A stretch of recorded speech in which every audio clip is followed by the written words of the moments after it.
feel like Mike Jordan. Give me the rock and I'm scoring. Hey, came from the bottom, that's foreign. I swear that I'm up for the sun in the morning. Yeah, they know that we ain't the same. 402, we rap the game. I told them this ain't a game.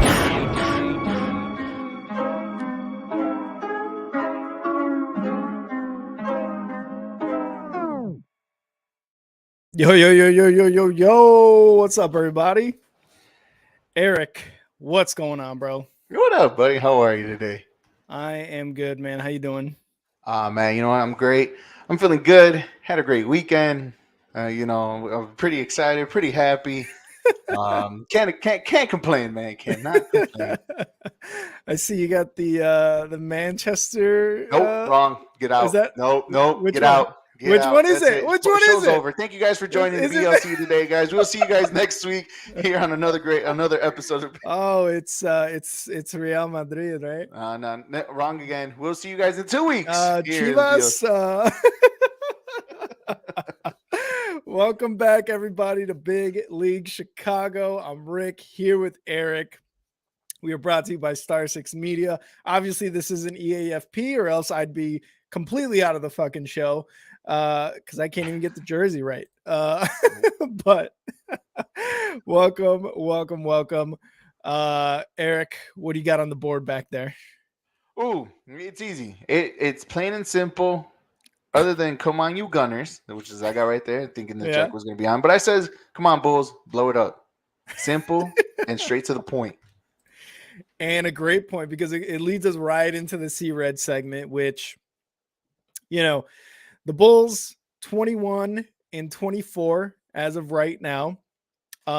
They are 10th, I think, right now in the East, which puts them in the play-in spot, the very last play-in spot, but nonetheless a play-in spot for the playoffs. And they just came off the win in Paris. They beat the Pistons 126-108. Zach had a really good game, 30 points. DeMar added 26. Vooch added another double-double, 16 points, 15 rebounds. And we had Jones Jr. with a couple of huge dunks actually in that game, 12 points off the bench, and then Kobe White with 10 points off the bench. And it was a star-studded event, man. I think I forgot who said it, but it was like this is the closest thing to like a European all-star game that France or Europe in general could have, because you had the presumed number one overall pick, Victor Wembanyama, sitting courtside there at the game. Other celebrities that were there: Magic Johnson, you had Richard Hamilton, Ben Wallace, Tony Parker, Joakim Noah. Our boy BJ Armstrong was there too. So it was a huge event. Luckily the Bulls got the win there. A pretty convincing win against, it's the bad Pistons. I think they're like the second or third worst team in the league. But what did you think of that game? And then we'll kind of get into the blow it up here soon after that. Honestly, I just do not understand why first of all, it was against the Pistons. Let me backtrack what I'm about to say right now, right? It was against the Pistons, right? But the stigma for the Chicago Bulls this year is they're losing against these bad teams, right? And part of me wanted to feel like, okay, cool, they're away from home, far away from home, they're on the road. I think it was a Pistons home game, if I'm not mistaken, too. It was technically a home game. Yeah. I mean, they haven't played since Thursday, so imagine that being that off that many days, right? Mm-hmm. They played today against the Hawks, but anyways, like part of me felt like, for some reason, I just don't have this good feeling about the Chicago Bulls today. And man, I was wrong. Yeah, that game was probably like for the first time that I've seen so far the Bulls games throughout the whole entire year that they played the most complete.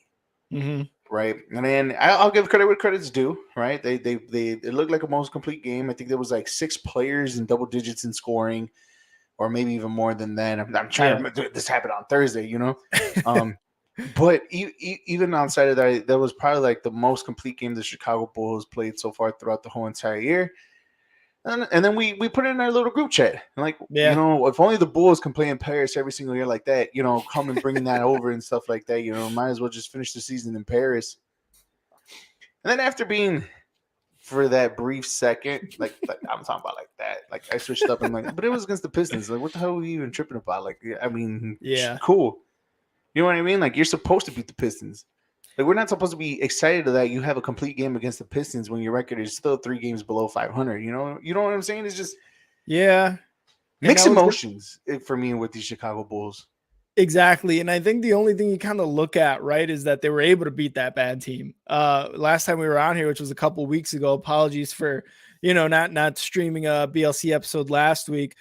But a couple weeks ago, Jose was on here. I think it was us three talking about that. And we're like, why are the Bulls the opposite of last year where they're losing against these bad teams, but they're like one of 3 teams with like 15 wins or something like that against the top teams in like the NBA, which is insane. Like why is it that way? So I think that's the only thing positive you can look at. Plus they're on the international stage. So it just makes the Bulls look better. The last time they were there, what was it? 92 or something like that.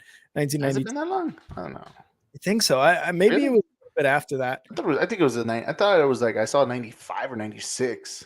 Oh, okay. Maybe in 96 then. They recreated that picture though when they were in front of the Eiffel Tower. I remember them recreating that picture. That was actually kind of dope. I like that. Yeah. But it just continues to be like the Bulls are the most confusing team in the NBA.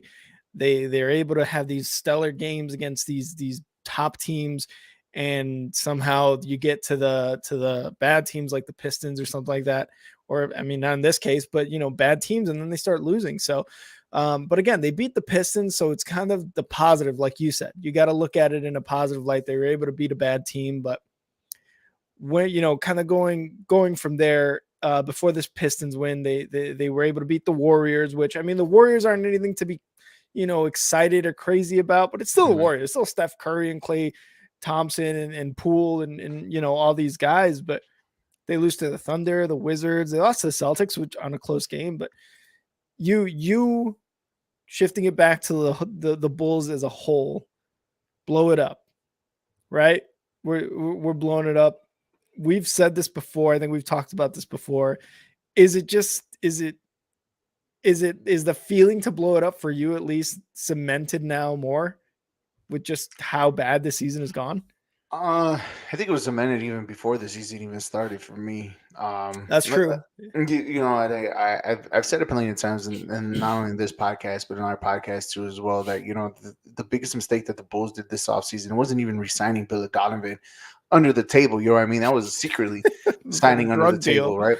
Yeah. But the problem was giving Zach LaVine that contract, and that's always been the problem. They didn't retool. Like I would understand if you re-sign him, but then you add a couple of players to it, like key players, key role players, right? Because that's kind of what you kind of need, right? If you don't have a superstar on your team like the Bulls don't have, you at least have to have some decent role players. And that's where you have to be deep in the bench, right? That's, let's do I mean, the last time we seen that is the Detroit Pistons, right? I mean, you can even put the Dallas Mavericks up there with the Dirk Nowitzki championship one. Even though they had Dirk, who was a superstar, it was basically Dirk and everybody else, but they had great role players. I mean, Jason Kidd, Terry, so on and so forth, Tyson Chandler, you could go on and on, but role players. And the Bulls didn't either. The Bulls didn't sign a bunch of role players, good role players. They didn't. And so they really stayed complacent. They were really waiting on Lonzo Ball to come back, and they may not even going to get him back. So at this point, it's kind of like, okay, so what are we doing? I think that's the $1 million question. What are the Bulls doing? They committed themselves to this long-term contract to Zach LaVine. They're about to lose Vooch at the end of the year. I think DeMar DeRozan has 1 more year left in his contract. After next year, he's a free agent. He's looking for the max at 33, 34 years old, right? What kind of Lonzo Ball you're going to get, right? Alex Caruso, I think, is a free agent after next year, if I'm not mistaken, too, as well. And his name is in trade talks, too, right now. Back to the Lakers. I think there was a report that came out that I think the Bulls are not trading him nor Patrick Williams, but everybody else is good to go. Something like that. Yeah. And it's kind of like you just sit back and like I think the word was untouchable. I think those were the only 2 players that were untouchable for that squad. And it's kind of like, wow. I'm like, I know No, everybody's up. Everybody's up for grabs for this one. And Yeah. I ended our show last week on the JCA Sports Podcast talking about. And I was like, you know what's crazy? Like Zach Levine just signed a 5-year deal over the summer. We're Hmm. trying to get rid of him 4 months later. Like, make that make sense. Yeah. Make that make sense. You can't as a Bulls organization, you can't, because you go back to the Billy Donovan thing. Nobody knew about it. And now everybody's No. like, Jose's been the big advocate for it, where he's like, the coaching is bad. And you Yeah. kind of do see that in right, like in certain situations, in certain games, you're like, okay, is this the best decision? These guys are untouchable. We're not trading this. It's more of an organizational thing. But yeah, Zach Levine, you sign him for 5 years, the 200 whatever million, 220, and then months later you're like, oh, I wonder what we can get for a Zach Levine trade. Right. Like, And it's the most, I wonder what you're getting for DeMar DeRozan. What are you going to get for Vucevic? That's the main yeah, guy who you're going to lose at the end of the year. Everybody else is still under contract. yeah, and it's just again, this is why the Bulls continue to be the most confusing team in basketball, is because not only is their record weird, where they're beating these good teams and they're losing against these really bad teams, but like you said, what are we doing here? Are we just kind of, and if Jack was here, he probably would agree, with a Reinsdorf team, are we just kind of trying to be there where we're like getting ticket sales, merch sales, like we're getting enough money in, but not necessarily a championship team? And we're just kind of like, hey, we made the playoffs, like that was good enough, right? And then we just fall off in the first round for however many years in a row you want to do that. Is that the kind of team the Bulls are? And it's been frustrating. And one of the things, and I'm sure I was listening to the JCA podcast last week. You guys mentioned that Die Hard Bulls fan page on Yeah. Facebook. Mm-hmm. They make the craziest trade ideas, but at one point it's kind of like, this shit might work. I don't know. What do you think about like the trade? What do you think about the trade deadline? Like, just what that page is saying about the deals and what you think should actually happen. I mean, the most recent one, right, was the one that got me, right? Because last week we talked about the trades, and it's mainly more their posts, right? Yeah. Like, this can be a championship contender, right? Like, this trade can put us in the championship race, right? And you're talking about trading Zach Levine for like Miles Turner, and I forgot who else from the like Pacers, like Buddy Hield or something like right, that. buddy, exactly, man. And the one that made more sense to me, right? Obviously, I know it's not going to happen because there's going to be a lot more between it because of money and salary cap issues, right, for the NBA. But the one that I posted up on Facebook from that page, Yeah, was the most recent one. Straight up, I'm talking about straight up. oh, I saw this. Yeah. LeBron James for Zach Levine. Yeah. And I'm like, I posted it. I'm like, I know I'm in the small minority in this one, and I'm okay with being in this small minority for this one, but I would do that trade in a heartbeat with no remorse. I'm paraphrasing my post, but I know it ended just like that. Yeah. I would do it with no remorse, because if you really, I said it earlier in previous podcasts, Yeah. there is no trade anywhere for the Chicago Bulls that'll make them contenders in the East. That trade puts them there. A 38-year-old, Hot take right there. Yeah. a 38-year-old, or 37, or 36, or whatever how old LeBron James is. He could be 45. I don't give a shit. I don't care. As long as he can still play, and he's been performing how he's been performing for the last couple of days or last couple of games, Yeah. I will take that in a heartbeat. And then you can make me, well, I mean, we got rid of like literally the worst player on our team in Zach Levine. Yeah, I said it. Worst player on our team. He's overpaid for doing bare minimum. Right. And I would definitely would say, like, I would do straight up. Now, I know it's not going to happen. Like, that's just crazy talk, right? I know that's not going to happen. There's a lot more. I'm about to look it up right now while you give me your piece on the Chicago Bulls. But like, straight up, LeBron James, just like that, LeBron James for Zach Levine. I don't even think about it. And I think the Bulls put themselves in a place where they may make some noise with this team with just a little bit few more adjustments. And look, I think I might have to be in the minority there with you. Like, not only are we in the Mexicans minority At there least I got too, one. but we're in the minority of LeBron James. And here's why. Not only is he brings a leadership to the team, right? And you have DeMar DeRozan with him too. Like I think that's a pretty solid duo right there. If you just trade him straight up for Zach LaVine. But the biggest thing is, and this is just all based on hype and just like, is he going to be a good player or not? Bronny James coming to the Bulls if he wants to play with his dad, if that's a possibility, if it's like, hey, Bulls, draft Bronny James, and he's like this next great player, which may or may not happen. I know it's all hype, right? Like you never know, right? It just depends on how far deep of a draft that you really have to go, right? Because obviously, Bronny James, the way how I see it, right, and the way how I envision Bronny James is like he's the name. It's just the name, and he could be like the 13th best player in this draft. Mm-hmm. The team that's picking fourth can pick him up. Mm-hmm. And that's exactly how I feel about Bronny James. Like, I haven't seen a lot. I know he's still in high school. I'm waiting for him to go into college. I'll probably see a little bit more games like that once he's in college. But that to me right now, like this present day, you and I, on January 23rd, 2023 at 6:58 my time, 4:58 your time. Jordan. No, shut up, Siri. I'm not talking. I think that's how Bronny James to me is being viewed. Like he's gonna be like the 15th best player, but he's gonna get picked within the top 5 because of the name.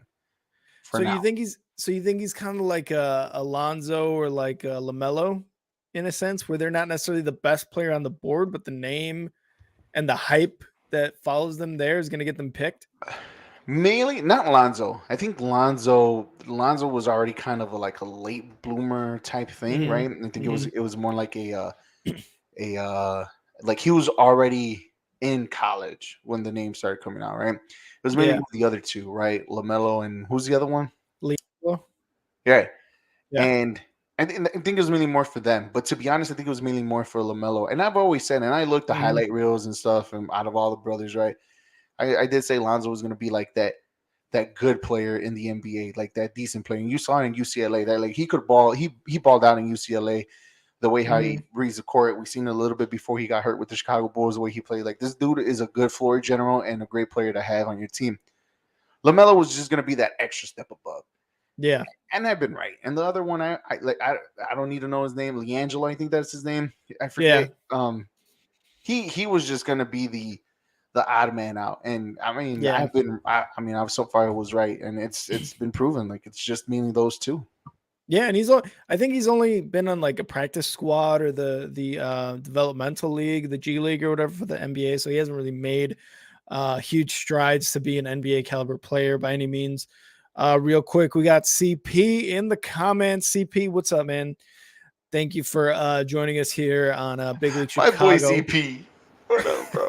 What up, bro? Let us know. Hey, CP, let us know, I think man. CP is also another one with us too, as well, that he'll trade LeBron James for Zach being straight up. I was just about to say CP's a LeBron fan, just to put it out there. So either way, like as long if LeBron could win a championship or if LeBron could look good on any team, he's down for it. But yeah, CP, let us know. I mean, if that trade makes sense to anybody joining us right now, LeBron for Zach LaVine straight up.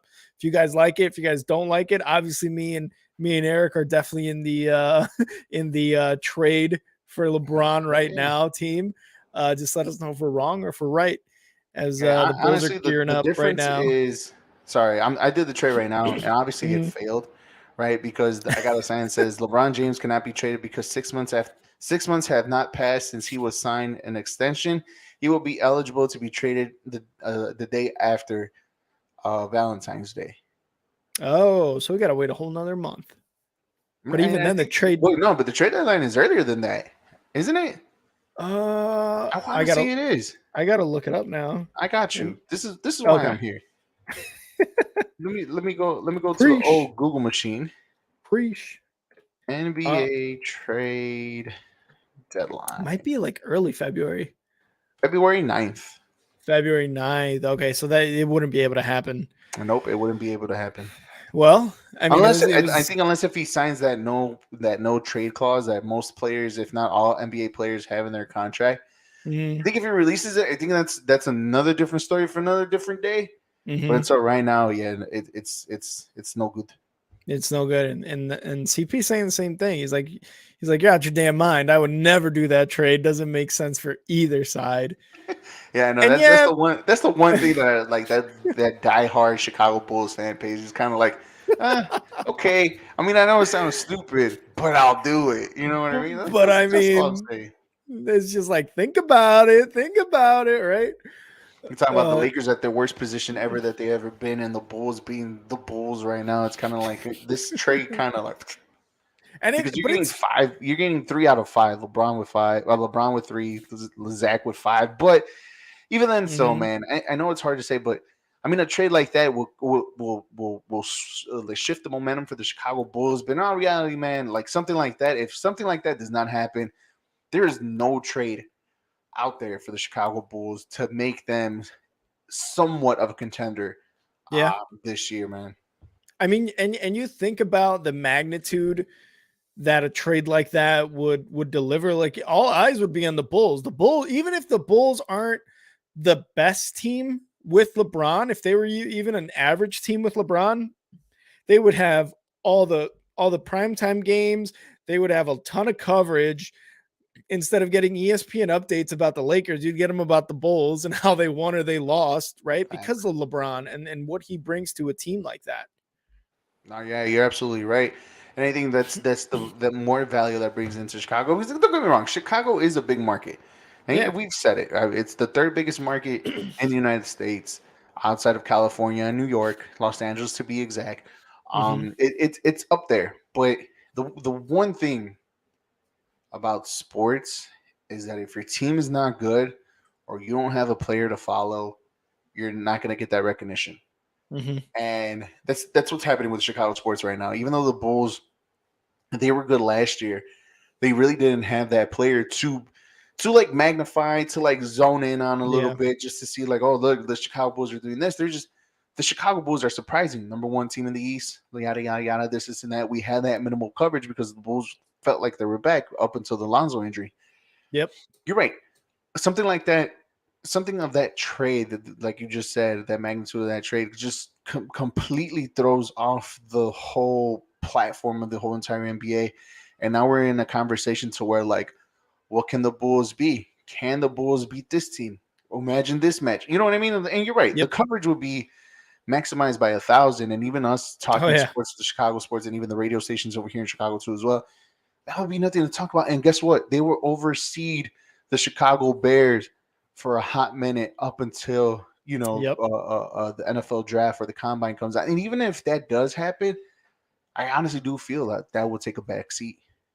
Yeah. I mean, imagine how many more people are going to Bulls games. Imagine the price spike in tickets just to go see LeBron. That would be insane. Oh, More revenue and I'm talking like 300 section where you can get them for like $10. They'd go up to like 20, 25. yeah, You know what I exactly. mean? Yeah, They'd and go up. see, no, Sorry. you're right. You're absolutely right, bro. Them seats are gonna be outrageously expensive. Oh yeah. What do we got? But CP's in the comments, bro. He says LeBron doesn't want to be anywhere other than LA. That's why he signed that extension. The Bulls roster mhm. wouldn't get him winning position in the East, right? Now you're right, and What? same thing in the Yep. West too. So it's kind of like a double-edged sword where LeBron's just going to be stuck. But at least in the East, it will be a little bit more of an opportunity to compete in the Mhm. playoffs than what it is for the Lakers. And even though the Lakers, as of late, they have been playing good basketball and stuff like that, they still have an uphill battle to climb um, because of how slow of a start they had to this NBA season. Yep. Obviously, they're not that far behind. I'm trying to look up the schedule, but I know they were like an Mhm. 11th or 10th, but they were like 2 or 3 games behind the 10th spot Oh, in the West. the Lakers? Yeah. Hold on, I'm trying to look. I was looking it up Yeah. too right now too before doing the trades, and it's kind of like, and it just slipped my mind. That they're kind of up. I mean, they're on the cusp of it. And I mean, to come to the East to the Bulls team, and we're talking about it like it's even a possibility. But Like it's a I just think possibility, it's so right? funny. Yeah. But that's the thing. It just brings up the conversation Yeah. of yeah. So they are actually a game behind Oh wow. the tenth spot, behind a game behind Oklahoma, a game behind the Golden State Warriors, and a game behind the surprising Utah Jazz for that final 10th and even ninth spot, because Utah's ninth, Golden State is 10th. So Jesus. So they're still there. They're on the cusp. They're just outside of the playoff race right now. It's at least a play-in game, right? So right. they're there. LeBron, I think, is his time with the Lakers, other than the COVID year when they won it all. Yeah, it's just kind of been downhill. And CP saying now the West is a mess right now. I'd rather deal with Denver and Memphis than Milwaukee, Philly, Boston. You got a point, because Denver, man, Memphis is so good too. Denver and Memphis are really, really good. Jokic and Morant there. But you're right. I mean, would you rather try to go up against Morant or Jokic, or, Giannis, Embiid, what's his name from Boston? Tatum, Jason Tatum. Like, Jaylen Brown. like those guys are so good. No, you're absolutely right. And as much as we think, and I think we always view the West as the powerhouse, right? Like you think about it, like, damn, you got Golden State, damn, you have the Phoenix Suns, hell, you have the Los Angeles Lakers, and then you have your teams like the Pelicans every once in a while when AD was there. Obviously now with Denver Nuggets and the Memphis Grizzlies, you still have that. You have those teams still going on. I'm missing one team. The Dallas Mavericks and Luka. Mavericks, yeah. Right. But GP's absolutely right. Like back then, the East was an easier road to get to the finals, or at least to the Eastern Conference Finals. Now that has shifted to where the West is kind of now a little bit more eased up, because you're absolutely right. I mean, even though you have the Denver Nuggets who's in first place, I mean, would you feel more comfortable facing, the Denver Nuggets who's the number one seed, or would you feel more comfortable playing, the Boston Celtics who are the number one seed? Exactly. And you're right. The West just seems like the easier way. And it seems like the East the shift of powers has happened. And I don't know, maybe I'm just forgetting, but the last time the East has been this good for this long was probably back like towards the end of D Rose, Noah, that era, when that was a really, really good conference. Like, right. Because you had the Boston Celtics at that time. You had the Miami LeBron Heat with LeBron James and D Yeah. Wade. Obviously Even the Cleveland Bulls, at those were that number time. 1, 2, and 3. Yeah. So it's been a while since the East has been this good, but focusing back on the Bulls here, you said blow it up. You got it there in the back. Realistically, I know what you want to happen. Realistically, though, can we expect the blow up? Can we expect DeMar walking, like saying, hey, like Reinsdorf saying, see ya, DeMar, see ya, Vooch. Maybe see Ayo Dosunmu, all these guys that after this year are no longer on their contract. Do you see something like that happening, or is it just more of like let's re-sign Ayo for cheap maybe, and let's I don't know, give the extension to DeMar, something like that, something that makes them mediocre, I would say, consistently for the next couple of years? You got to know this, Rick, right? And the one thing that Jack has always said is the Reinsdorf ran organization. And you just look what happened to the White Sox on the South Side here, right? The hype that they got him for the last 3 years. Obviously, they were the best team for 60 games in COVID, right? They were the favorites coming out of the American League after COVID, and they just literally had the bottom just fell off of them. They lost Tony La Russa and all that. Everything that has happened because they stayed complacent, right?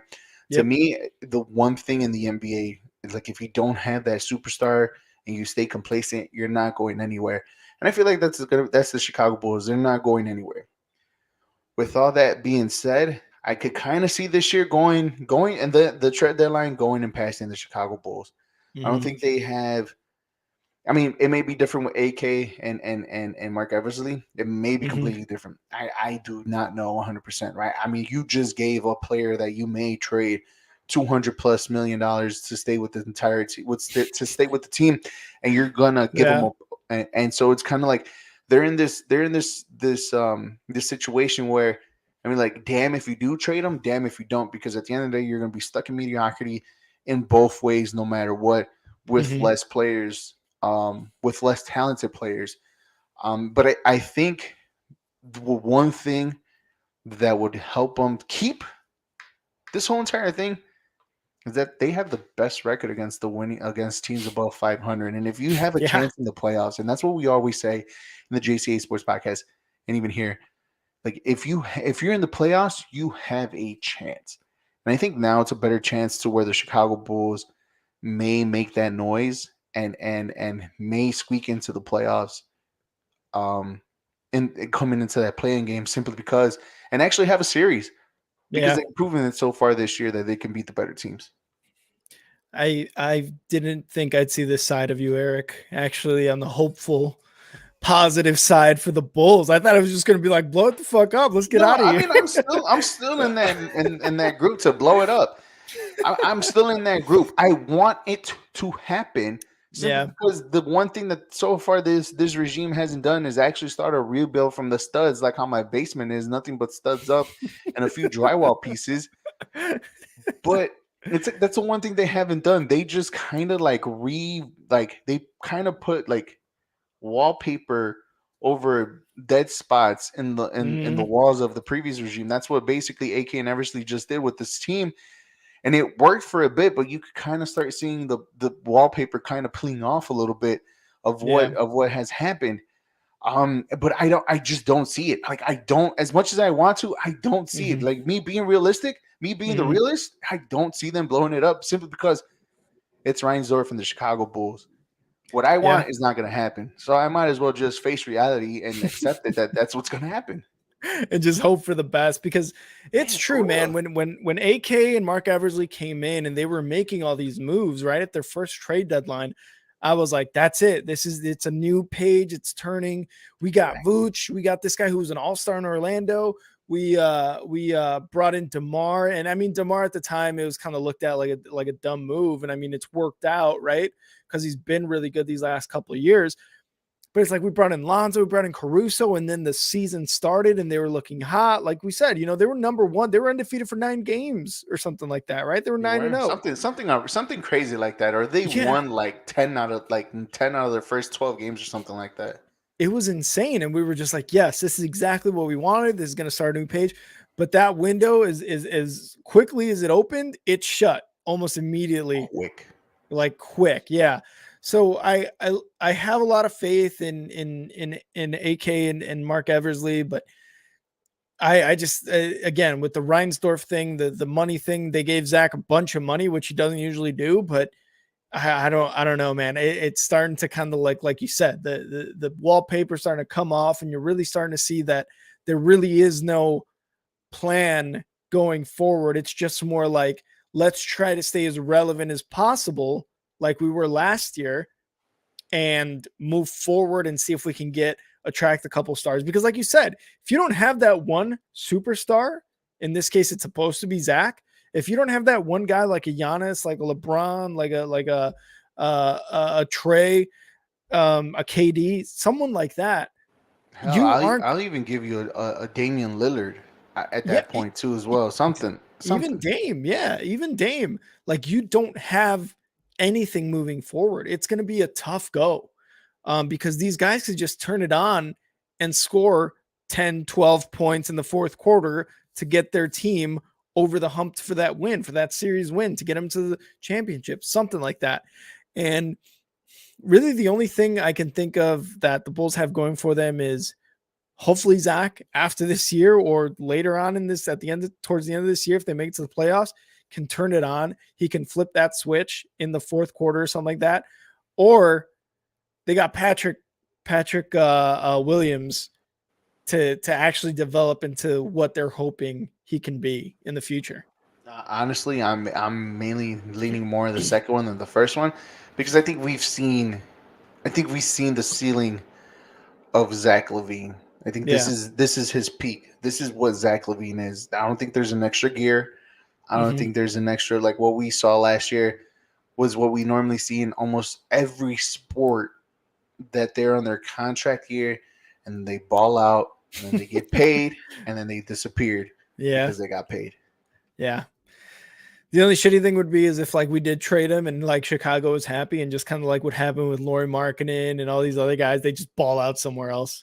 And it's possible too. Laurie Yeah. Markkanen and Bobby Portis is another one. Portis. That that did that. But it also depends on the situation that they go to, right? It depends on where Yeah. they trade him. So it's like, yes, he may be happy out of our books. We got picks, we got future, we have this, and that. But it also just depends. Is he going to be the main star in that team? Is he going to be the 1A or maybe even the 2A? Like he's the third option on that team. There's no, he's not the number one. He's easily number two, and sometimes even number three. And if he's in that situation, Zach LaVine is going to look like the Zach LaVine that we thought he was going to be here, because he's behind people that could carry him there. He's just that extra guy that will help him to get those extra 15 to 20 points. Yeah, exactly. Just like Vooch, right? We picked him up from Orlando where he was option number one, came here, and don't get me wrong, he's getting double doubles almost every game, but I mean, he's not the number one option anymore. He only breaks out for like, hell no, he's not. No, he does. He only breaks out for more than 20 every once in a while, like every 6 games, 7 games, something like that. But let us know in the comments what you think about what the Bulls should do. If you guys are hopeful, or if you guys are just like, yeah, we're going to be pretty mediocre for the rest of for the foreseeable future.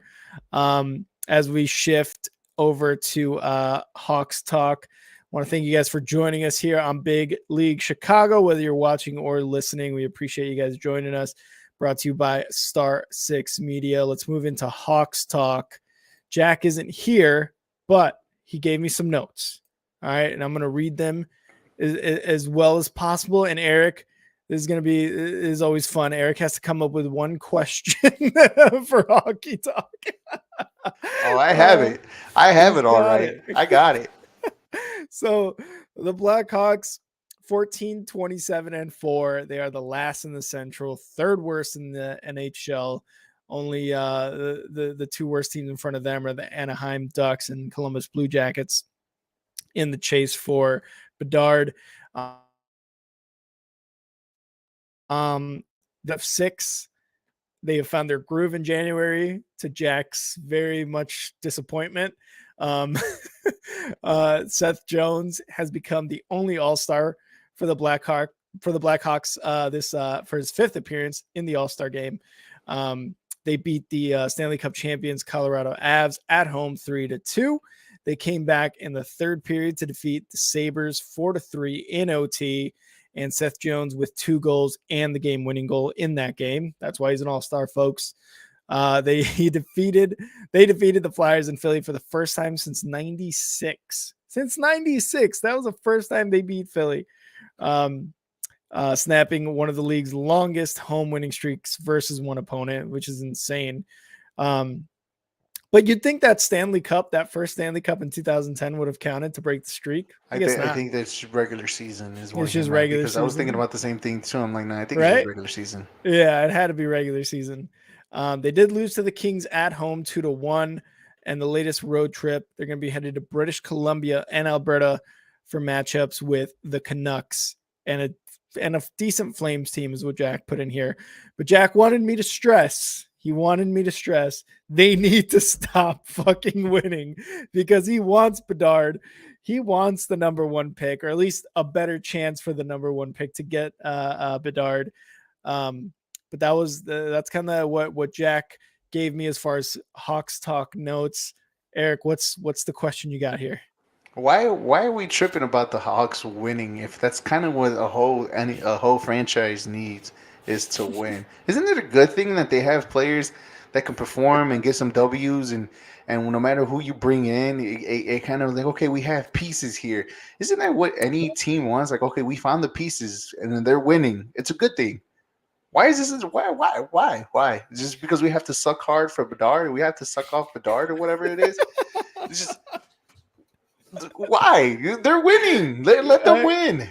It's that mid-season form where everybody finds, they're like that blind squirrel that could find a nut or two, literally, and just let them win some games.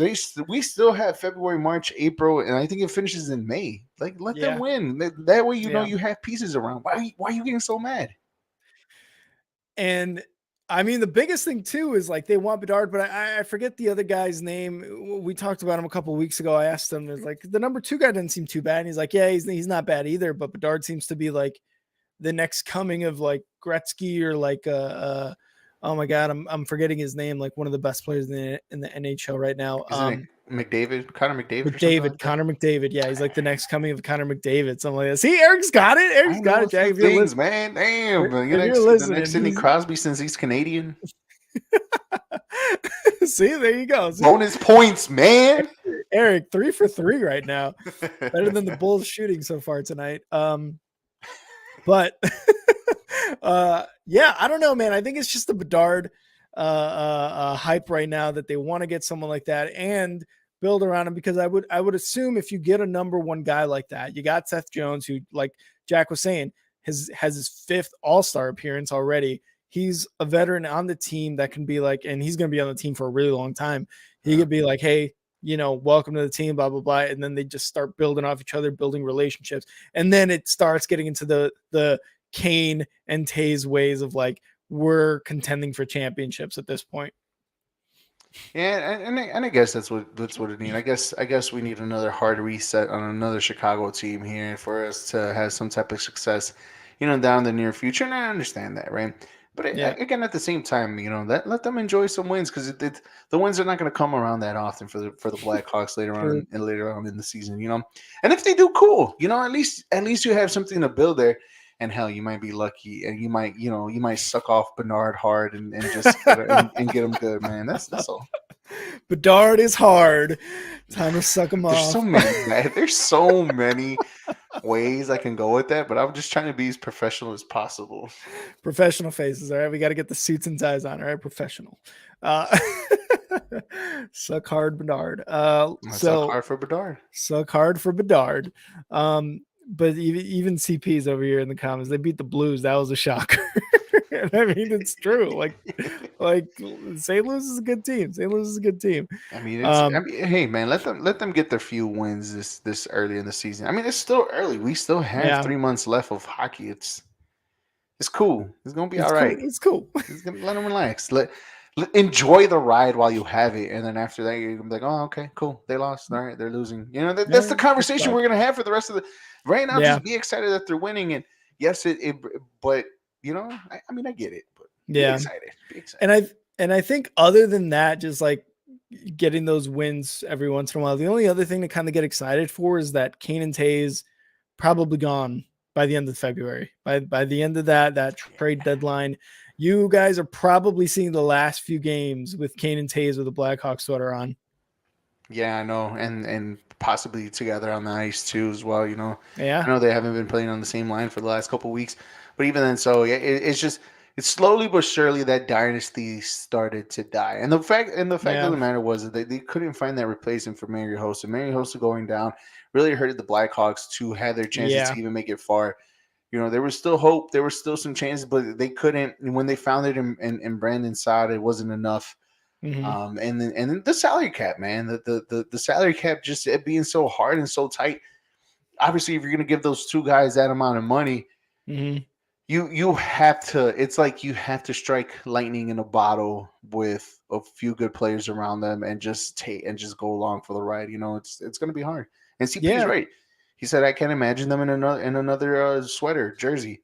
Yeah, which is true. And it's hard to envision anybody else in another. It's like Scotty with the Portland Trailblazers or Michael with the Wizards. You know what I mean?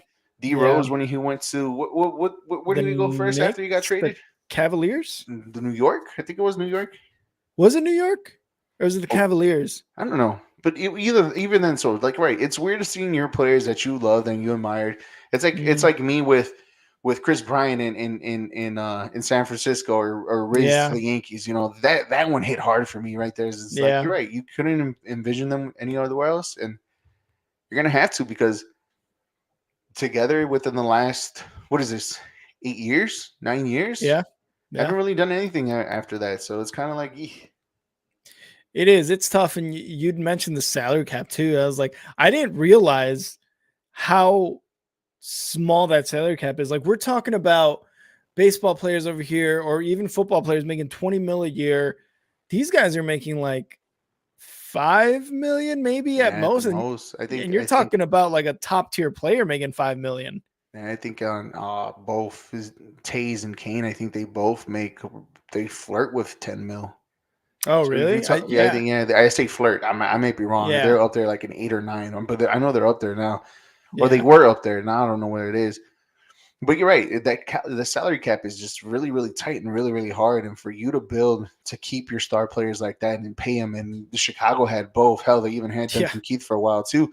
Yep. It's like for you to have all of them. I mean, you lost Crawford, you lost Anthony Emmy, you lost obviously because of injury, you lost Marion Hossa, but you couldn't replace them.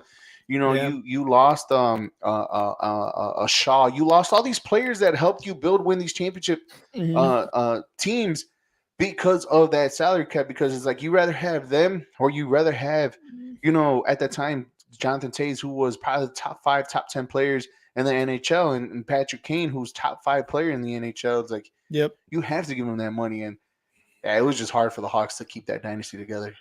Yeah, and I mean, Stan Bowman made a lot of terrible trades too. I mean, I think he traded away Teravainen, Panarin. I mean, the first time they traded away Brandon Saad was a terrible one too as well. Yeah, a lot of young guys with a lot of potential that could have continued this dynasty, could have extended the window really for Stanley Cups, and he just kind of fucked it up because once he traded away Panarin, Kane was like, "Oh, okay, cool, thanks. That was my guy. Appreciate that."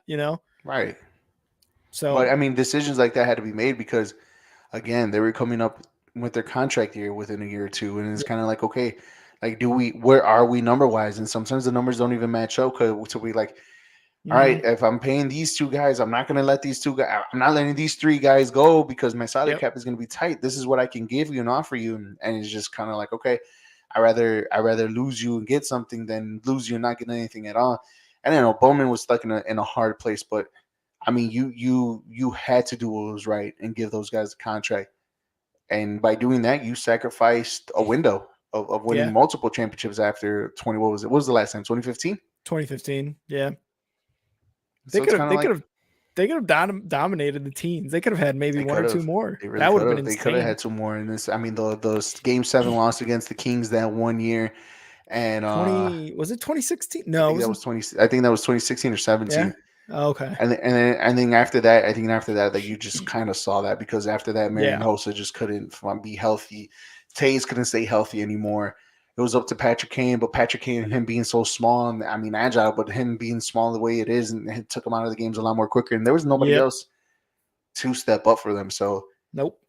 Man, you see, Jack would have been really proud of me right now if he was on listening to me the way how I'm talking right now, man. I was gonna say this segment I thought was gonna be like 5 minutes or into like 10, 15 minutes there. I kind of like it. I kind of like where we're going. See, Jack, we can talk hockey.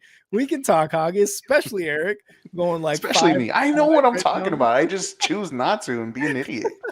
He just waits for the regular season, which is the postseason. Exactly. I really do. I really do wait for the regular season. Look, I could have that conversation all day, any day, as long as I want. And that's fine by me. I can care less, right? But it's true, man. It's like we play. Like, to me, this is still preseason for watching NBA basketball. Like, it's just we watching 82 games just for them to go into the playoffs where it actually matters. True. Jack would disagree. Even CP saying, shout out to Jack, miss you, boy. So I miss CP. I miss Jack. I don't miss the other 2. Let's say if Jack and CP would have hopped on right now instead of John and Jose, I would be happy. This podcast would have just automatically been great. You don't want Tony Football on here? You don't want Tony Football on here? Hell no, I don't want Jose in this. Nope. Love the guy. I do. But shout out to him. He did call every single game this past weekend, though. Like, I'll give him that. He did. Us Talking Hockey is a great plug for Slot Shot, the hockey podcast. So go check that out if you guys want some more hockey talk around the NHL outside of the Blackhawks. But let's move on to our next segment. We are talking Bears breakdown. And I mean, nothing really happening with the Bears. Obviously the playoffs are going on, but I just kind of want to talk a little bit about Kevin Warren, hired as president, CEO. I think he's like the 5th ever president in Bears history, and might be the first president in Bears history that is actually a football guy. So who might have actually had experience in football. But just wanted to talk about that. I'll give you that one. That's true. You're absolutely right. Absolutely, dude. Right. This guy's got 21 years experience in the NFL.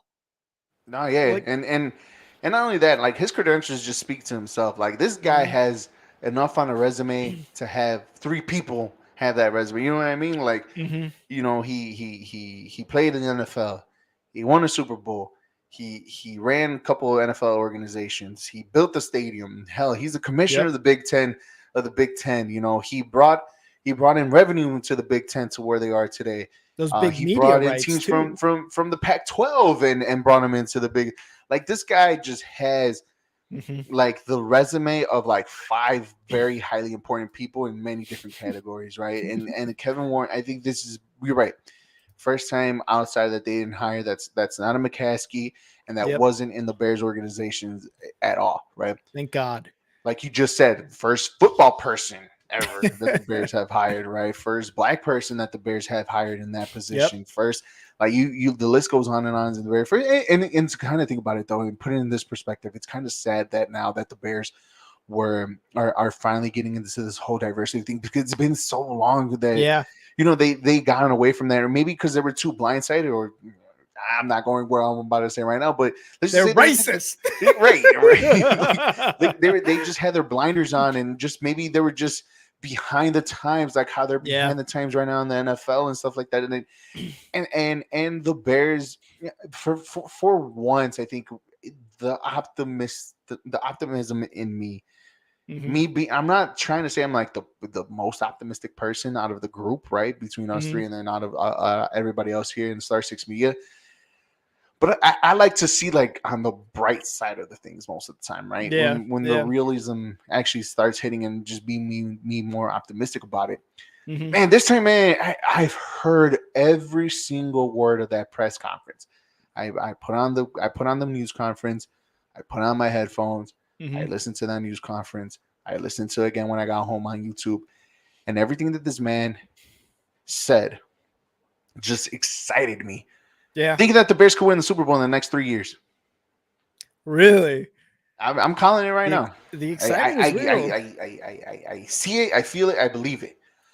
I do want to say that the Bears will win multiple Super Bowls within the next couple years under Kevin Warren. I think the last one will be here for Chicago, like the last parting gift farewell. Because the one thing that surprised me and that kept me happy and just excited is that the first thing he said with Vindiction was the stadium is the number one priority. Yep. The moment he said that, I'm like, bro, you got me. Yeah. You got me. Because he also built what people are saying in the NFL, the best stadium in the NFL. And what is it, Bank of America or whatever it's called, the stadium in Minnesota. Yeah. In the Vikings one, yeah. He had this stadium built from the ground up. He said he wasn't going to talk about it because he doesn't know anything about it. He said he's probably going to talk about it in 6 months. Hey, do you know what's in 6 months, Rick? Do you want to know what's in 6 months? That's when they get the deal on Arlington, right? No, sir. Training camp. Okay. Training camp is there right around the corner. You know, and Kevin Warren pops up.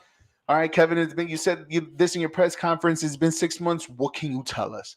Yep. And then that's when we're all going to sit down. We're just going to be like, all eyes and ears on the TV or on the radio. You know, we're going to stop what we're doing. Gather around, trying to get fired. Maybe not. Who knows? Yeah. And we're just going to be watching because this man, where he's going to say, it's either going to be disappointing, which is going to freaking suck, or it's going to be like, hell yeah, guess what?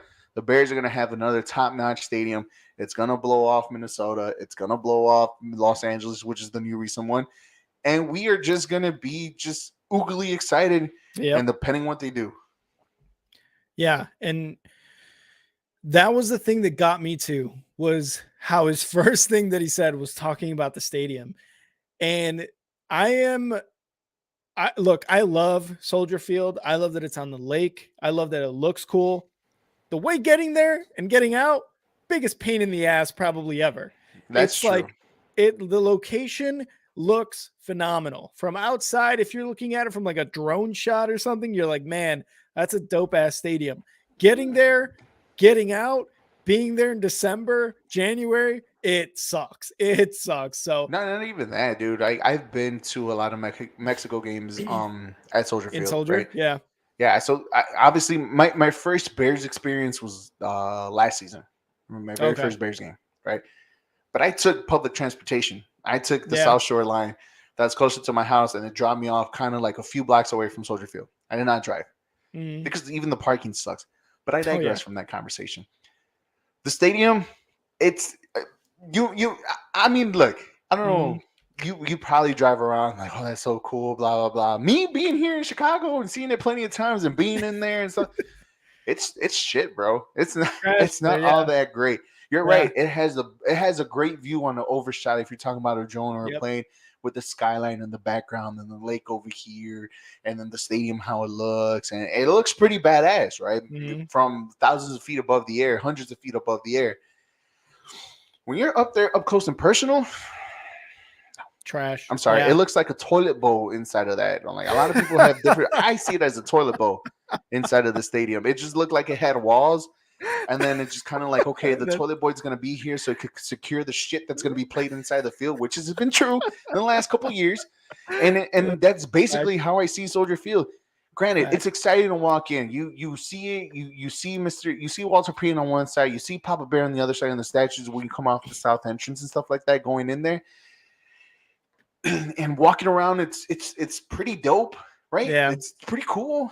It just doesn't do it for me, man. It just looks crappy. And on top of that, it's one of the smallest in the league. It's not domed, which I mean, sure, you could say bear weather, but I mean, look how that helped the Bills out on Sunday. Oh, that's Bills weather. Well, they lost. They only scored 10 points while the Bengals scored 27. So what, you know what I mean? Like it's not necessarily like it helps or anything. It's one of the smallest in the NFL. You just said it. It's kind of just a shithole in there. It again, like people who drive there, it's a pain in the ass. And look, there's maybe like outside of the Bears, there's maybe like 3 or 4 other teams who have their stadiums actually downtown area, close to the city, close like to Pittsburgh, the city. Detroit. Minnesota's one of them. Yeah, Minnesota. Like there's a couple of them that I could name off the cuff, but I mean, Arlington Heights is 40 minutes outside of Chicago. And when you think of what the plan is for Arlington Heights, dude, it's just so much better. It is a much better experience. Sure, it could possibly be something like Wrigley is now. You know, a lot of people don't like Wrigley anymore. I still love Wrigley no matter what, but I mean, it has turned into like that retail shopping corporate, you know, like that shit. And it kind of takes away from Wrigley, right? Because I would love going to Taco Bell or McDonald's right after games. They're drunk off my ass, right? It was a great experience. It was a great experience. Oh, come on, man. Not McDonald's or Taco Bell. You can at least set across the street a Cubby Bear at least. Oh, well, yeah, obviously. You go to Moe's, you got Cubby Bear, you got well, I forgot what the other bars were there. But like you're drunk off your ass off $10 beers, and you're like, I need a Gordita Crunch right now, baby boy. That's what I need right now. Oh man, but it gets into that more corporate side. But I think the overall experience is going to be better. The parking is going to be better. The stadium will be better. It'll be temperature controlled. So not, you know, in the middle of December, you're not freezing your ass off and you're like, okay, I can actually sit comfortably, watch the Bears game, drink a beer, eat a hot dog, whatever it is, right? Like it just seems to be more geared towards people coming in and having a good time versus how the fuck am I supposed to get out of this parking lot at the end of this game, you know? And then you missed the most important thing too about Arlington Heights too, is that track is right off the expressway. It's like legit right there. Yeah. So it's kind of like it helps out that too as well, right? And there's multiple ways to get out too as well because there's like multiple exits from Arlington Heights. I think you just got to drive 2 or 3 minutes west to get off the next exit for Arlington Heights on that part. If I'm correct, I may be wrong. And that's like 320 acres exactly of property. Like and all you can do so much. Yeah, and the plan is to already do so much too, right? Like hotels, shopping, and again, it's more of that commercial type of stuff, but it's also like we need to get out of the city, man. Like it needs to get out of the city at this point because you want a dome. You want those things that a lot of other teams have nowadays too. I mean, it can be. Look, mm, I've always I've tried to find ways to defend Chicago, right? For Chicago to keep the Bears in Soldier Field, right? I try to find a way, but there's uh multiple blockades for that to happen. First things first, like the Bears don't own it; they lease it. Yeah, big It's thing by the right Park there. District. Yep. So the Bears only get a certain percentage, and the percentage is not even 70%. I think they get like 67, 60, something like in the mid 60s, mid to high 60s of the revenue shared that they get from game days. Mind you, they only have 8 games out of the year, sometimes 9 now with the extra game. So that's an extra percentage that you don't really have, right? Mm-hmm. Everything else goes to the city of Chicago. They can't. The reason why they build the toilet bowl inside of Soldier Field is because Soldier Field is a historical landmark. Same thing like Wrigley. Wrigley, they couldn't build the outside. They only did whatever they could on the inside.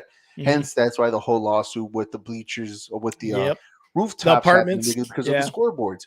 Because mm-hmm. you have to build on the inside. So that's why they couldn't build anything on the outside. Mm-hmm.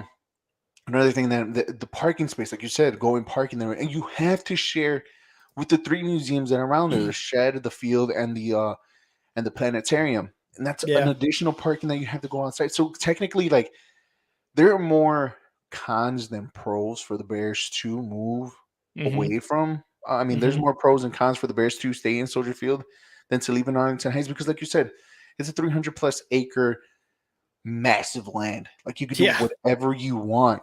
Hotels, you can build the stadium. You could build you can even build a heated parking lot for all the fans that go right in there and stuff like that. Like there's many different ways that you could do it for this stadium. And I think that's why too, like the Bears need to get up. Oh, and by the way, the percentage for the revenue will be so much higher than what it is in Chicago if they stay in Chicago too as well. And plus, whatever the taxpayers can get from Arlington Heights and whatever percentage goes to the city of Arlington, it's just mainly more of a win-win situation for the Chicago Bears on the money side and the overall fan experience. Yeah, and that's what I was going to say. The fans will pay for shit like that for a heated parking lot. You're telling me in December, absolutely I'll pay my taxes for that stuff. And hopefully a winning Bears team. I say hopefully because I've got a lot of hope in this team. But hopefully a winning Bears team, you will drive 45 to an hour to go to Arlington to take in that experience. And if it's not necessarily like you have to be at the game, if there's bars, restaurants, you're in that atmosphere. You're hanging out at a restaurant. You're watching it. It's just going to be a good time. Yeah, I mean, the outside, inside. You just put Hard Rock Cafe or Harry Carey's or Dick's restaurant inside that store, or inside that there's you find different ways to keep it in there. And then if you don't like it, if you go outside, guess what? In walking distance, you have this place, you have that place, you have that place that's there.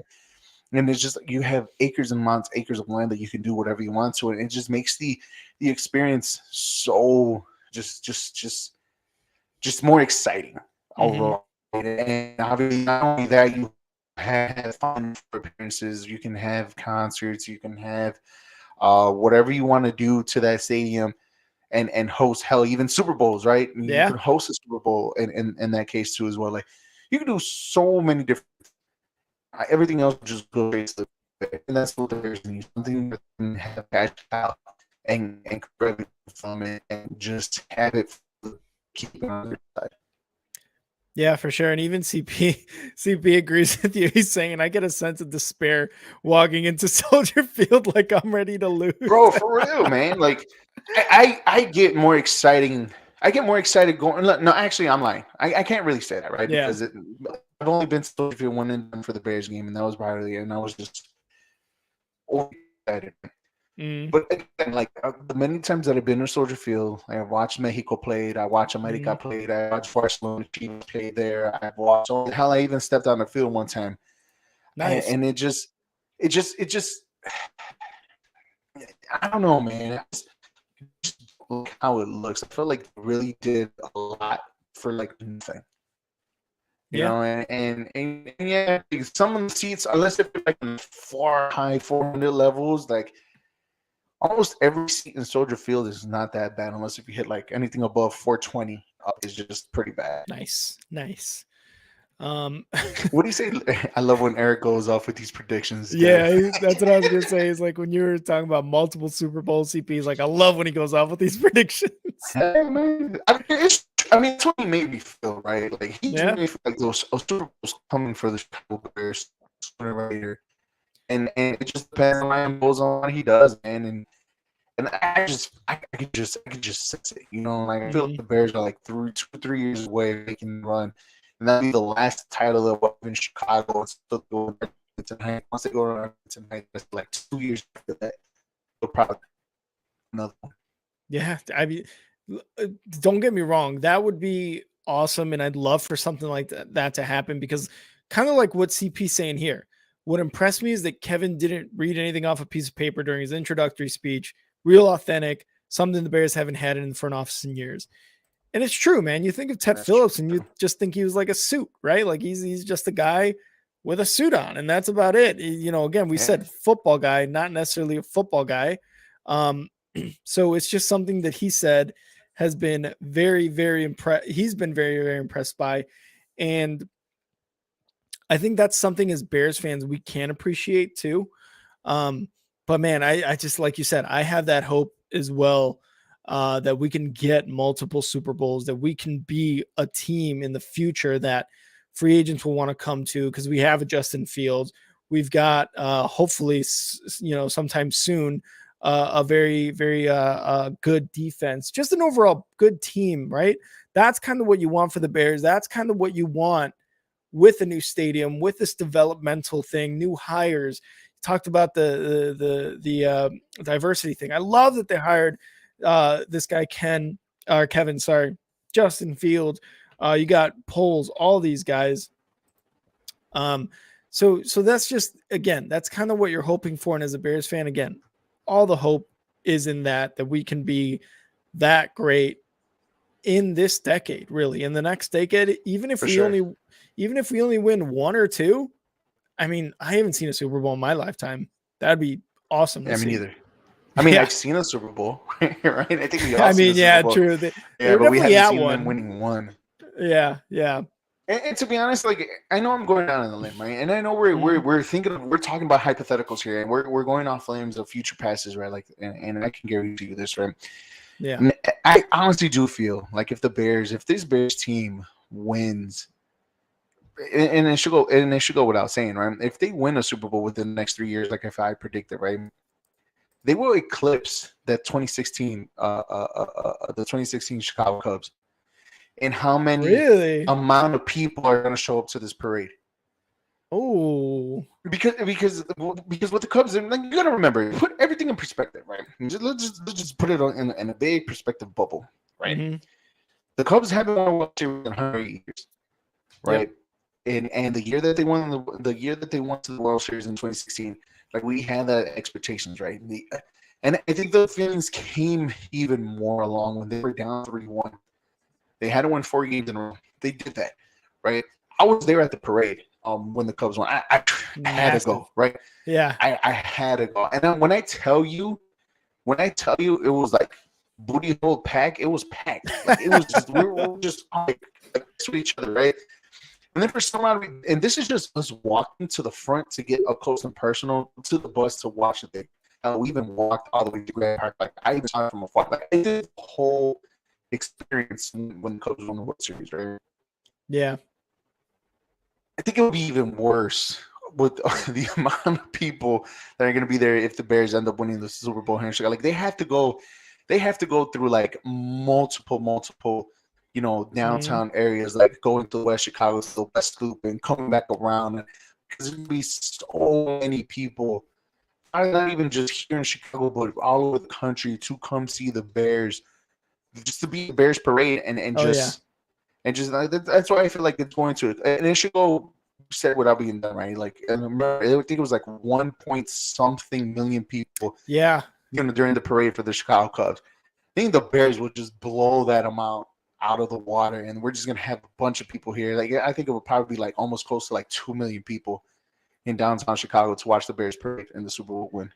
And that's not and that's not necessarily like out of the realm of possibility, because the Cubs, you have the Cubs and the Sox. The city's split for baseball. The city comes together and unites for basketball, hockey, and football especially. So I can absolutely see the entire city of Chicago Nah. come together for that parade. Now the question is, do they win it while they're still at Soldier Field, or do they win it if they're in Arlington? All right, so the Bears still have the Bears. The earliest they can get out of the contract for Chicago for Soldier Field is as early as 2028, I believe. I thought it was 20. Was it 26 or 28? I forget. It's 28. It's not 28. 26. Okay. It's 28. Okay. Right. So that's the earliest they can get out. Right. Mm-hmm. It took Minnesota Stadium about 5 years to build. I think it took 6 to build the one right here in SoFi in Los Angeles. Yeah.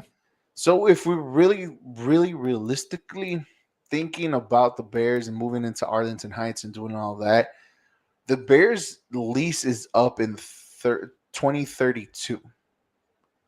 So if they start building it now, it'll be 2029, 2030 at the latest. Mm-hmm. There's just very minute things that the Bears need to do for it to happen. But the Bears will be here up until that lease is over. So they win it. To answer your question, I think the Bears will win one while they're still here in Chicago.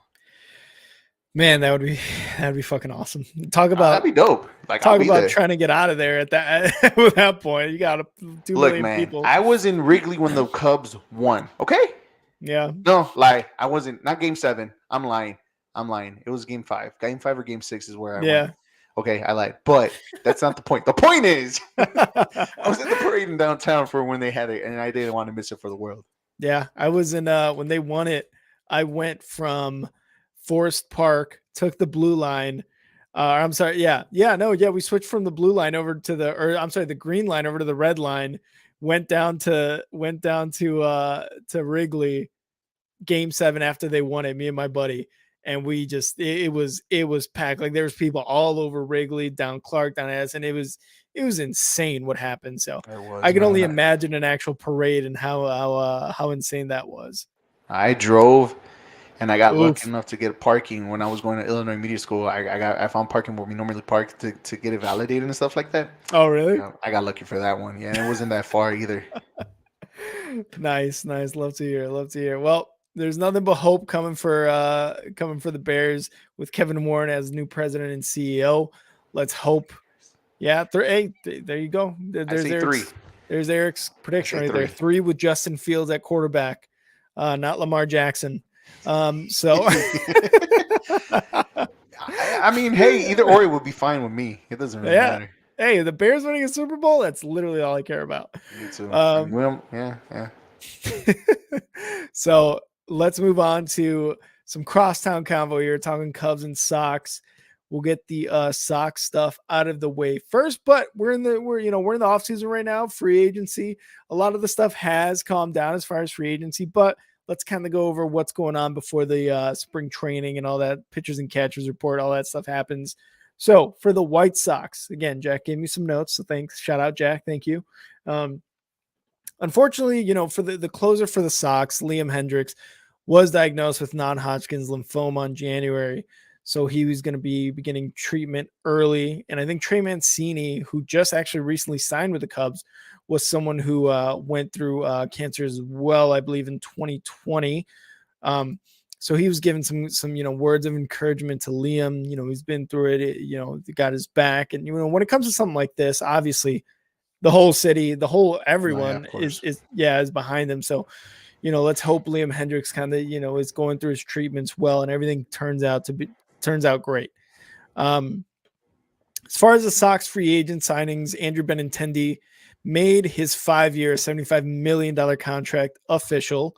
That was the largest in team history. We talk about that cheapness of Reinsdorf earlier. Okay, never mind. Go on. 75 million. That's insane. That's the largest. There's a battle for second base. Gonzalez and Lenyn Sosa will battle in spring training for the second base spot for the Sox. Eloy in right field has been seen prepping to play more outfield than DH, but with the Sox, Oscar Golas coming on strong, he could be the everyday option with Eloy DHing. And we've seen Eloy, what he does in the outfield. He just gets hurt. So maybe it is a good reason. Maybe it is a good thing to keep him at a DH, but also we'll see about that. I'm sure Jack would rather him DH instead of getting hurt every once in a while. Also, Jack's got Elvis Andrews here sitting on the free agent market as a potential cheap option as the Sox could look to reunite with the infielder. And his time with the Sox wasn't bad. He was pretty productive during the little bit of time that they did have Elvis Andrews on there. I forgot who got hurt or what happened exactly that they had to bring him in, but he was productive while he was on the Sox for that little bit of time. But that is kind of what's going on right now with the Sox. Eric, do you have anything on the Sox? Well, you were going to stop. I'm surprised they even made moves outside of Andrew Benintendi. I didn't even know they made moves outside of that. It's been so damn quiet. Like, I know. And this is a team that needs help. Last year was like, yeah, they're going to win it all. And then they need help bad. And especially in an AL Central that, well, Carlos Correa is back on the Twins. So that's actually kind of a bad thing. Right. It is. So it was hopeful that he was going to be out, but I mean, we see how that's gone so far. But even then, right, Rick. And if there's anything positive I'm about to say about the Chicago White Sox, right, the very little things that I'm gonna say positively, because last year when I went on, I stuck my head out and kind of like almost threw away my Cubs fandom by picking them to win the World Series last year. Regardless of that, I digress from that stupidity of my decision, but I also feel like I cursed them too as well. So I feel like I'm gonna give myself a pat on the back on that one. But the thing about the White Sox is the fact of the matter is that their division is still as wide open as possible. Now remember, the Twins, not the Twins, the Indians, I'm sorry, not the Indians, the Guardians, won it. I think we're only 3 or 4 games behind. With the Twins were only behind, or I forgot who else was behind them at that time, right? Mm-hmm. So still, the division is not as strong as you think it is, right? Even though the Guardians went all the way to the the ALCS, I think that they went up to NLDS, ALDS. No, the Guardians didn't go. I thought, did they go to the ALCS? They went to the Astros. The Guardians made somewhat of the noise in the AL division, right? But the thing is like that's the only thing about the White Sox that I'm gonna say positive is that the division is still wide open. Mm-hmm. The Royals may be a little bit better. The Tigers, who the hell knows? Yeah. The Twins, they got Carlos Correa back, but they still also have a lot of holes to fill. The Guardians will still be the Guardians to be that annoying little team in the back of your heel because they're being coached or managed by Terry Francona, who knows what the hell he's doing. Yep. Other than that, Rick, it still kind of feels like that division is wide open as possible for the Sox to, if their chips are played right, to make some noise in that division. And that's kind of what I was thinking too, because the Guardians, even though they did, like you said, make that playoff run last year, they're still a pretty young team. Now, I was going to say inexperienced, but not necessarily inexperienced because they made the playoffs. And Carlos Correa coming back to the Twins doesn't necessarily, it makes them a contender, but it doesn't necessarily mean that they're going to win the Central, because they had them last year and they lost out at the end, right? Like the only one team made it out of the AL Central, and that was the Guardians. So, like you said, it's still wide open. The Royals, I don't really like the Royals, and the Tigers are like the Reds and the Pirates for the NL Central. Okay, they'll probably make a couple moves. They got a couple good prospects, but they're never really going to get out of that. They're probably never going to get above third place, right?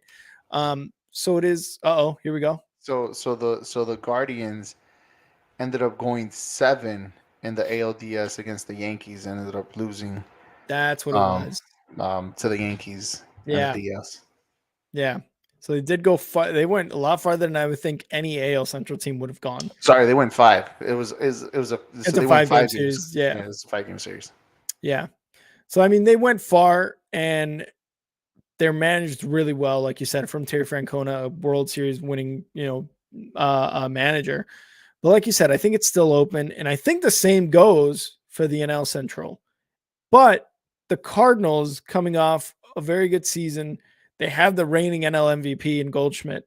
They've got Arenado there. They've got a really good good outfield, I would say. And I'm not entirely sure they're starting pitchers, although I think they were doing pretty well last year as well. But this could be either Cubs or Cards division, really, at the end of it.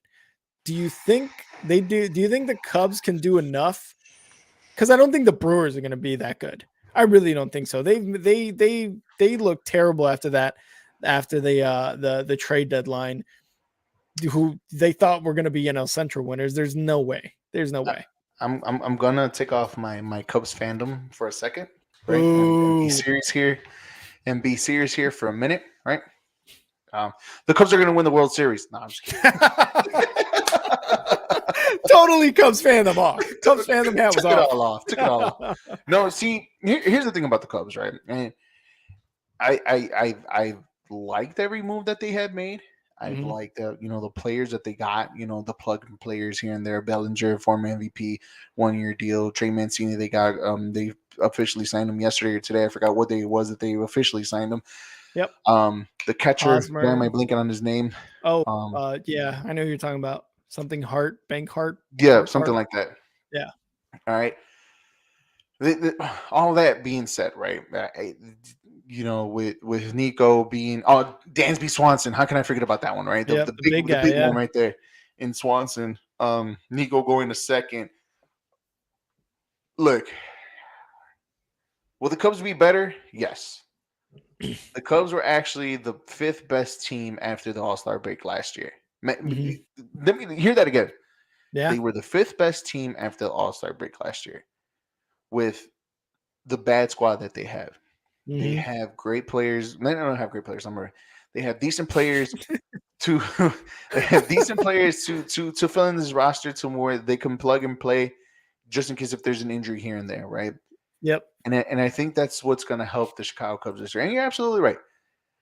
The Brewers, I mean, look, the Brewers will still be the Brewers until I see them stop brewing, right? The Cardinals will be the Cardinals simply because somehow, some way, they always find a way to make good business, and they will always be there for every single year. And the NL Central will always be wide open because of the teams that are in it, right? And there goes the Pittsburgh Pirates.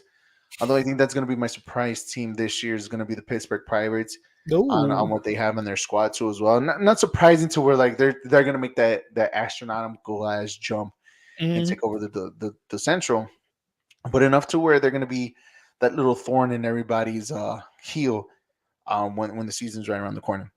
With all that being said, I think the Cubs have this opportunity, like you said, for in a wide open division that is not as wide open as the White Sox is, but just enough to like be annoying, right? Yeah. Do I see them making the playoffs? I still don't. If you were to tell me to choose, if you would tell me to choose between who has the better season this year or who has the better position to make the playoffs, like I'm leaning a little bit. I'm talking about like just a slight lean. Like I'm like if my foot was like half inch shorter than my left foot, right? But I'm slightly leaning towards the White Sox as the possibility of being the team that's coming out of Chicago to make the play. But like Rick, I'm talking about it's like it's very little because the White Sox that I saw last year to end the season, not even end the season, it's just the White Sox period that I saw the whole entire last year. It's a team that has a lot of holes and a team that still needs a lot of those holes to be fixed. Now they're going to have a great pitching a great pitching rotation. I'll give them that.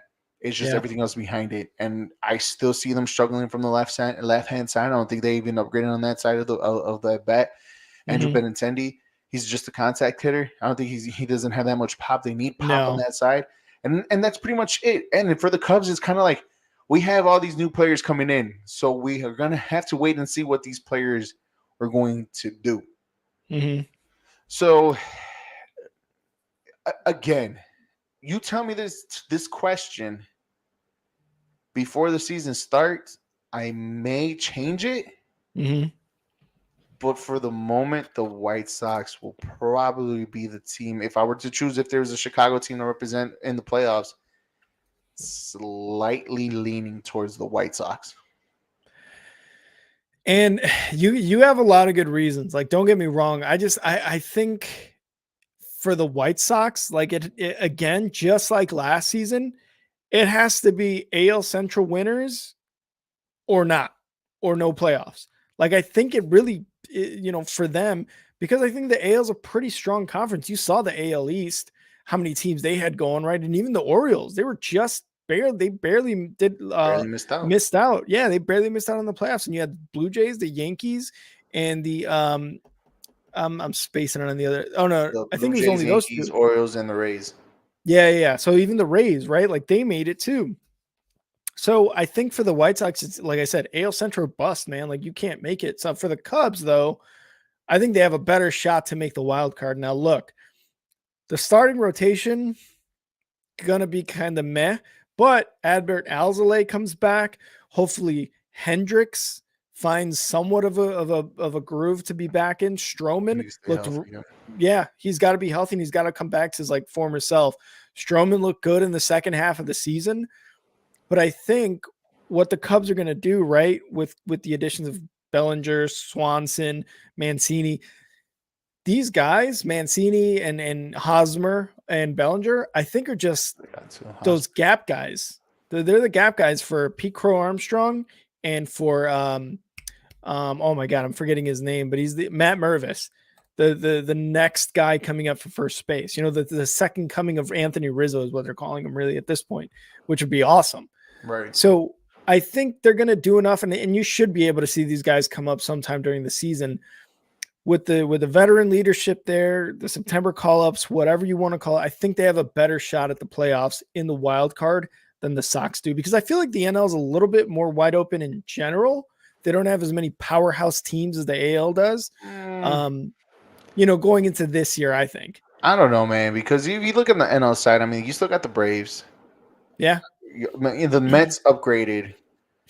You still have the two teams in the West between the Dodgers and the Padres, so there's one spot guaranteed there. You also have the Phillies, who, by the way, the Phillies went to the World Series last year, so you also got to remember that part too as well. And they got a little bit better. Right. So that's 5 teams, plus the Cardinals is another one, right? And that's obviously that's another division is going to give up. So that's 6 teams right there that you can probably give or take, a position or two, right? Yeah. You're right.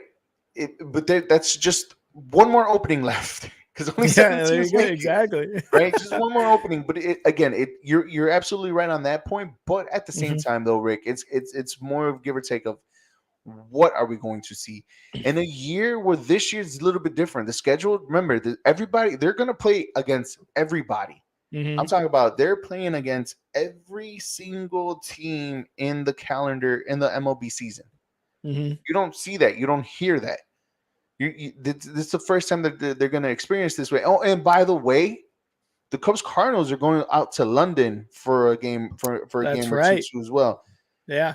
So it's going to be a little bit different this year. That's why to me it's kind of like if you put it in that setup, I feel like the setup is mainly more for a team that's already been there and done that. And that's why I kind of lean a little bit more towards the White Sox because of the continuity of that team what has instead of a team that's just barely put together this year. Again, give me this question before the season starts, and I may change it because I'm leaning a little bit towards the White Sox, but I have to see what the White Sox are going to do before the season starts.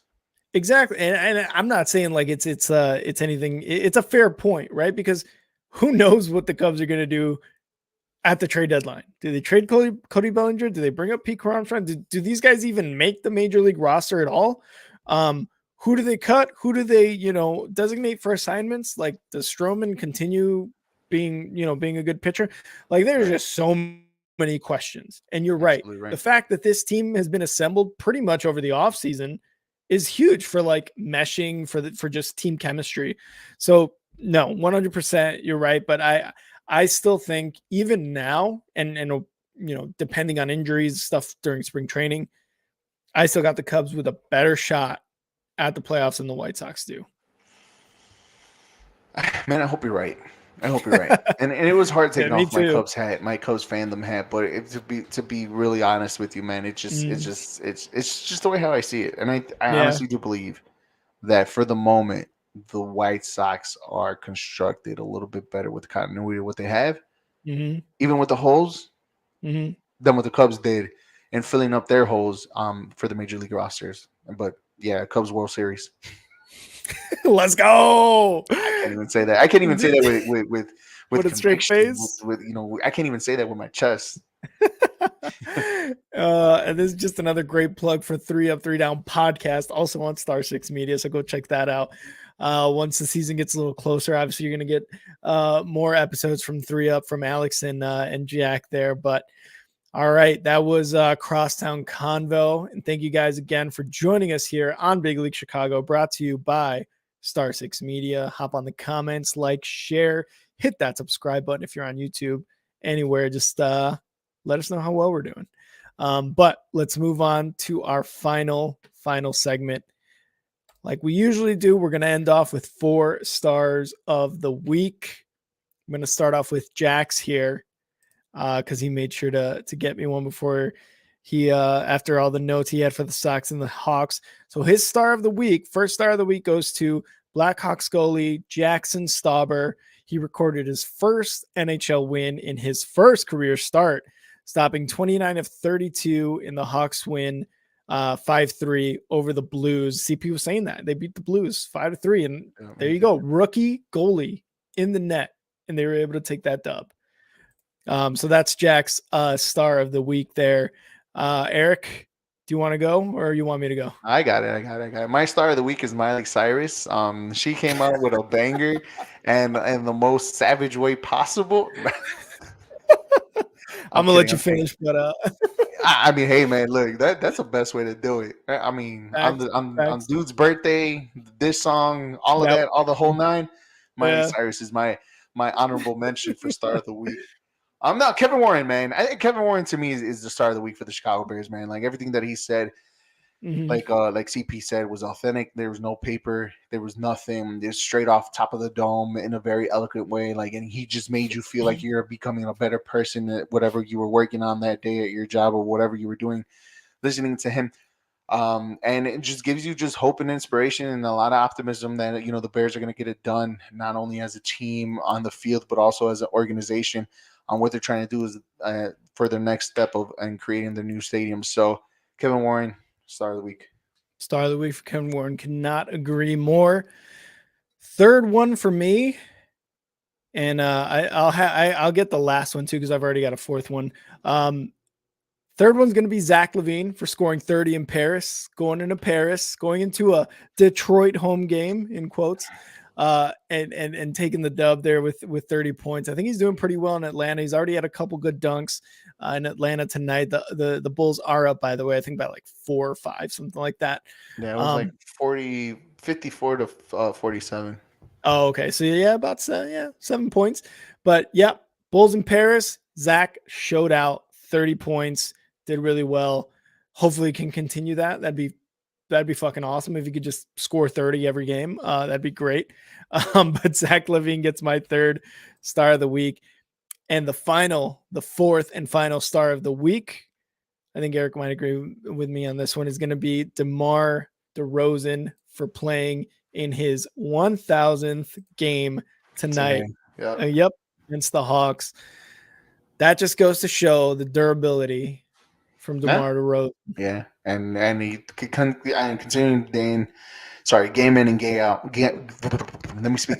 Game in and game out that he's been coming and just producing in a high level at the age that he's in for the amount of games that he's played at 1,000 games and stuff. So, yeah, congratulations to DeMar DeRozan. Yeah, congrats to DeMar. I mean, he's been nothing but consistent since coming to Chicago. Obviously, we thought we were like, oh man, yeah, we got a number 2 guy, and most of the times he's the number 1 guy on the team. So, so for the third star of the week, step it up. But yes, that is the 4 stars of the week. We appreciate you guys joining us for 4 stars of the week and Big League Chicago. One last announcement. I talked to Eric about this before the episode streamed, but just to let you guys know, we will actually be Big League Chicago will be taking a hiatus starting today. Today will be the last episode until we re-up on Big League Chicago.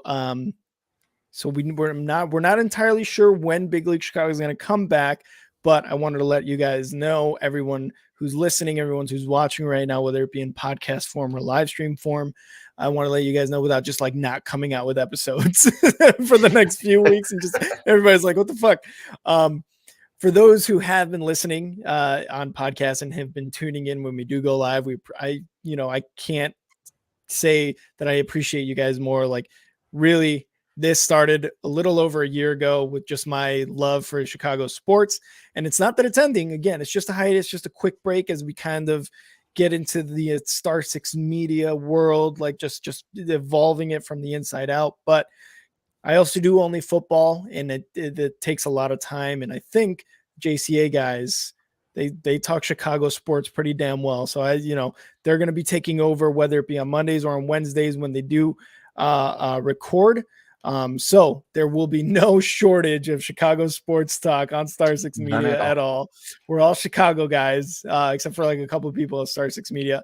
So we're going to be talking Chicago sports all the time, whether it be Hawks, Bulls, Bears, Cubs, or White Sox. It's going to be talked about. So big facts. Yeah, but and right obviously now, we will let you guys be notified too on our social media platforms. On Facebook, Instagram, TikTok, all that, all our social media platforms. We'll let you guys know. And obviously, if something important pops up, right, we'll just have that emergency podcast so we can all talk about it and just be excited and whatever, or be sad or whatever the emergency podcast will be about. We'll let you guys know. For sure. So again, just appreciate all you guys that have been listening consistently. I see the numbers on the podcast page. So again, I just appreciate all you guys for listening in. But again, just a quick, we're going to take a break here from Big League Chicago, focus more on JCA, only football, slot shot, EAFP, 3 Up, 3 Down, Sports Trip Live, all these. Yep, there you go. See, what does that say? Manchester United? Yeah, Manchester United. Good thing this is going to be gone for a couple weeks. Eric's like, I've had it fucking enough of you, dude. But he's got the Arsenal kit on. That's what it is. He's got the Arsenal kit. I even got the underwear, but I don't think people want to see that. Trust me, man. Show it. And I'll describe it for everyone somewhere in there. I'm embarrassed. But again, appreciate everyone who's been listening. Appreciate Eric, Jose, John, Jack, everyone who has come on and been a part of Big League Chicago. We will let you guys know, like Eric said, if we need to have an emergency Big League Chicago podcast, we will. And we will obviously let you guys know when we are back to finally to doing this show again weekly. But just wanted to give all you guys a heads up. Eric, thank you for joining me on this episode of Big League Chicago. You got anything else before we skedaddle up out of here? Hell yeah, come on, you Gunners. Let's go. We on top of the league. We are top of the league. We are top of the league. We are top of the league. You know what? I got to tone it down, though. I got to tone it down. Right now. I got to tone it down. I'm as excited as I love the banter and the trash talking and all of it that happened over the weekend. Obviously, I know it was like 3 against 1, with the matchup on Sunday, but as a fan, as a realist, and as a guy, I gotta keep it low, man. I gotta keep my feet on the ground because no, don't ever. Look, Rick, look. You just I don't know how much you know about Arsenal Football Club, man, but January and February somehow, some way, Arsenal just flops around those 2 months. Whether because they don't make that enough signings or something happens. You got to keep it quiet. Right now, they went perfect in January, so that's why I'm a little bit more elevated, right? But February's coming. They got the Manchester City game coming up too on the 15th, and then they have them this weekend in the FA Cup. So again, I'm grounded. I have to be grounded, but I'm telling you that every game that passes by, and every week that passes by, and I'm seeing these performances, man, it's hard for me not to just we're gonna win the league, it's just no. Oh, believe me, I know what you mean. Woosah. But man, that's every time I see the videos about Arsenal or something on TikTok or on Instagram or something like that, man, I just get this feeling, bro. But I'm just which is, and again, that's just another great plug. You guys are hearing Eric right now. Go listen to EAFP for when eventually this all collapses on Arsenal's head, right? Because that's great podcasting right there. No. I hope not. The way how this team is constructed and been playing, it's nowhere to be seen so far. But I got passing February, and then we're still good. Yeah. You might see a whole different version of me. I'm letting you know that right now. Oh man, good or bad. This banter between Jack and Eric is going to be amazing in the coming few weeks. But all right, Eric, thank you again for joining me. And guys, stay tuned for Big League Chicago. It's not going away. This isn't goodbye. It's see you later. That's a good See ya. See ya.